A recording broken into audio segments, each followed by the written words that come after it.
I think the rule of thirds is a bit overrated. Let me explain. So the basic idea behind the rule of thirds is you don't want to center anything or place it on the edge.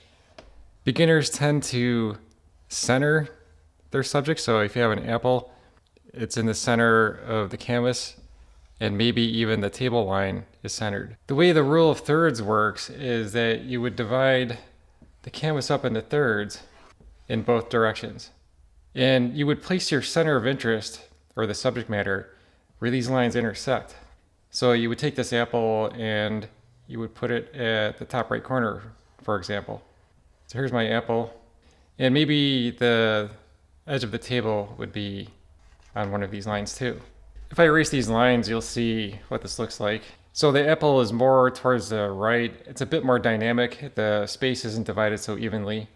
And it also gives you room for more objects, like you could put a knife pointing towards it, or whatever else you want to put in here. So that does kind of look more dynamic. But the idea that you can't center a subject, I don't think that holds up. And if you look at paintings in museums, you'll see examples where the subject matter is centered. So I went online and I found some public domain images. This is a painting of roses by Van Gogh, and it's totally centered. Here's another one by Manet. It's also of flowers. And you might be thinking, well, these are florals and they're more conservative, so of course they're more likely to be centered. But here's another painting by Manet, and it's of a fish. And the fish is right in the middle of the painting. You might think that a centered subject matter wouldn't work, but this painting definitely works. And later in the video, I'll give you some tips on how to center things and still make it work. Here's another point about the painting of the fish. You'll notice that the front edge of the table isn't exactly a third of the way up. So if you were following the rule of thirds, would you be tempted to divide this up into equal spacing so that this dark stripe is the same width as the top of the table and the front of the table?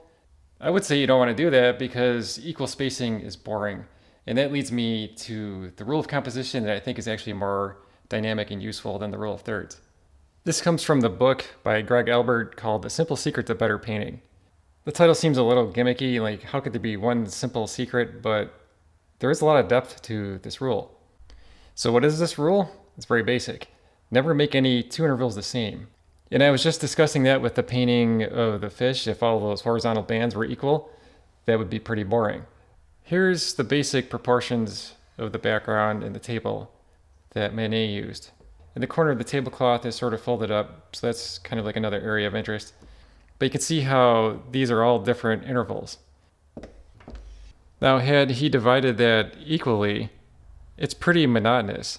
I'm not saying you can't split a painting up like this, but it's going to create a feel that's very conservative and kind of a little bit boring. Depending on the subject, you might want that, but most of the time you'd want this. This is another thing that you find in landscape paintings. This is a very problematic thing. Let's say this is a river. So this is water.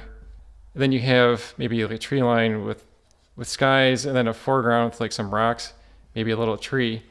You have the same problem. Everything's equal. It's much more interesting if you don't make those intervals the same. So you could take like the foreground with the tree, have the water with the tree line, and then you have more of a focus on the skyline. You have clouds, birds, or whatever. You see how that's more interesting? This is exactly what I was talking about. This applies to landscapes. If you divide it equally in half, where the horizon line's right in the middle, it becomes too regular and boring. So you can either make the painting land dominant or sky dominant. And here's an example where the land dominates, where there's more green at the bottom. This is an example of a composition where the sky is dominant. This is what I was talking about. If you have equal portions of sky, mountains, and land, it's too regular. This is an example of creating variety with the shapes. So here's a mountain, and the peaks are almost symmetrical. The one on the left is almost a mirror image of the one on the right, whereas something like this has a lot more variety. Here's a good example where the rule of thirds doesn't really help you that much. Let's say you're drawing a stand of trees, and this bottom example just has even spacing, which is what we're trying to avoid. This one is an improvement because the trees are thicker and thinner, so that adds a little bit of variety. So this one includes both, where you vary the thickness of the tree trunks, the height of the tree, and the spacing in between them. If you think about the rule of thirds, that doesn't really help you. Like maybe you would place the horizon line here, which is probably a good idea. But as far as the spacing between the trees, I mean, what would you do? Put one here and one here? So in other words, the rule of thirds really doesn't help you with the spacing between objects. And that's why I think this book is more valuable than just the rule of thirds. So in this example, he altered the angle of the trees too, which can create interest. So there's a section on making shapes more interesting, and he uses trees as an example. The one at the top here just looks like a soccer ball. It's totally round. But then in the example on the bottom here, the shape of the tree is varied. There's gaps between the leaves so you can see the sky behind it. All that creates a lot more interest. This part is good for like still life painting where he talks about the placement of shapes. And on the right, you see that this is like a symmetrical composition and everything's evenly spaced.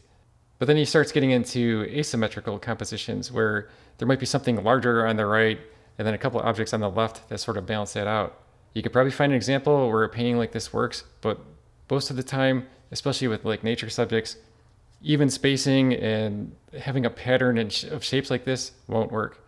You really want to have different spacing and different heights.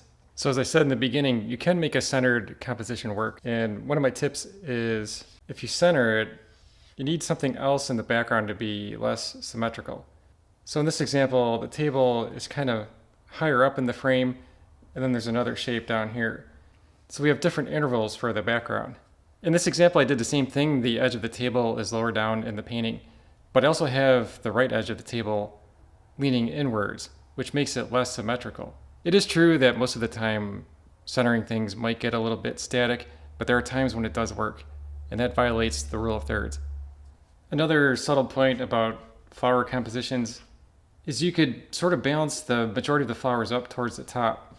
And that does kind of line up with the rule of thirds where the brightest part of the scene is more towards the top. Even though it's centered, it's not totally balanced top to bottom. As I said at the beginning, you can make centered subjects work, but most of the time you do want to avoid it. And he has some demonstrations here with the house and the tree behind it. Everything's like sort of centered and stacked on top of each other. This helps a little bit that the house is more off to the left, so that's an improvement. He calls this example a static balance where they're placed evenly and it's the same visual weight on the right as it is on the left. But usually what gets more dynamic is something like this, where there's a big object on one side and you balance it off with a smaller object on the other side. So what I like about this rule is it applies to color too. And the formula that he has for color is mostly, some, and a bit. And what that means is you don't have equal portions of different colors within the painting. So in this example at the top, there's equal portions of green, yellow, and red. But then it gets more interesting in the bottom example where it's mostly green with some yellow and a bit of red. This is something that I have in my mind when I paint most of my paintings. Here's an example from one of my own paintings. This is mostly made up of neutrals with some red and a bit of green. This is mostly cool colors such as blue and green with some neutrals and a bit of red. This painting is mostly warm colors. I have the red in the background, the apple, and the table's like a warm brown color. It has some neutrals and a bit of yellow-green. Here's an example from the book. It's mostly middle blue, some lighter grayer blue with a bit of warm color for contrast. And here's a breakdown of those sections of color.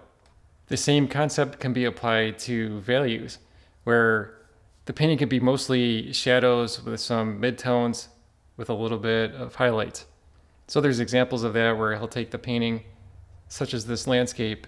Then he explains that the composition is mostly middle values with some light and a bit of dark. And this is his breakdown of that painting. Here's another good point is that gradients follow his rule of never making two intervals the same. And that's because a gradient is constantly changing.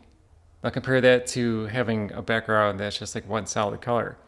And if you look at my paintings, a lot of the backgrounds have gradients in them for that reason. I also try to add some interest to my gradients where you can see on this one, it gets lighter on the left side and the right side as if there's light coming from underneath on both sides, rather than just having one predictable gradient from light to dark. The other thing too is it doesn't have to change equally. Like it could be a very bright, intense band at the bottom, and then as it goes towards the top, the change is more gradual. I also try to create variety in my gradients where This shape in the background is kind of like the shape that you would get from light going through a window. So it's not just like a smooth gradient, there's interest in the background too. Another limitation of the rule of thirds is that it's mostly about the division of the canvas. Composition involves more than just how you divide the canvas up, or even how you space it. In this section of the book, he talks about the different letter shapes that you can use in compositions. This could be an entire video in itself, but you can use like letter shapes as arrangements in your paintings. So for example, you could use the letter S as like a basic shape in your painting, like the way this road looks like the letter S. Of course, there's other ones. There's ones that look like a C or like a U. You get the idea. The landscape painter Edgar Payne has little thumbnails like this. It's interesting. You should check that out if you can find it online. So my point here is that there's more to composition than just dividing the canvas up into thirds and placing things along those lines. There's a lot more to consider. You have the color, the value, the placement of shapes, and the overall pattern of the shapes that draw the viewer's eye throughout the painting. This is the book that I recommend the most for composition, and it's because it's very direct. It gets to the essence of composition, and it doesn't get into the weeds with a bunch of other details.